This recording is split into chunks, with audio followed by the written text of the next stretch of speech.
बहुत ही प्यारा सा सुंदर सा बेटी विवाह गीत है। आइए सुनते हैं। प्लीज़ आप लोगों को गीत कैसे लगा कमेंट बॉक्स में ज़रूर बताएं। आइए गीत का आनंद लेते हैं। बाबा के पीछे वरवा उपजाए पेड़वा, एक आई मिली एक आम जी, माई के कोखिया में दुई रे लालनवा, एक बहिन एक भाई जी, तोहरे निजन में बेटी भैया नियरिया, घरवा के लोगवा उदास जी, स्वामी हमारे बेटी मुँह से ना बोले, घरवा के दिया ना बुझाई जी, तोहरे नजन में बेटी बाबुली के लकड़ी, सुसुकी राई जाए जी, सोवै के पाए बेटी टूटही खाटियावा, रोई रोई भाए हैं बीनू सारे जी, बाबा पीछे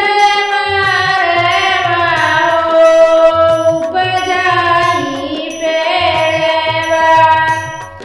एक आई मिली एक आम जी, हमारे ही कोखिया में दुई रे लालनवा, एक बहिनी एक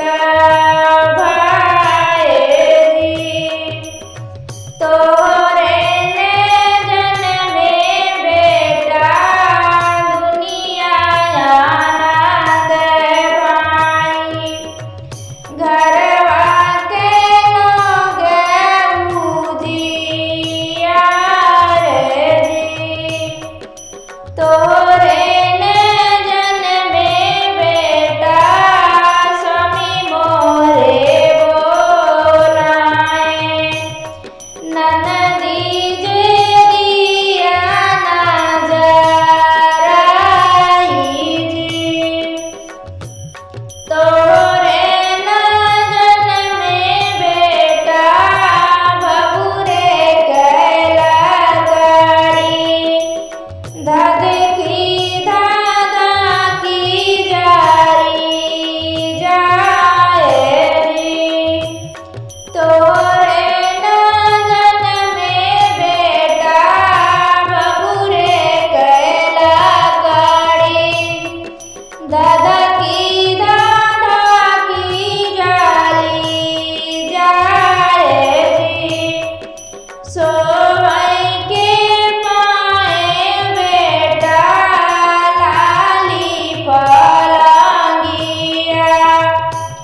हंसी हंसी भाए बीनू सारे जी, सोवै के पाए बेटा लाली पलंगिया, हंसी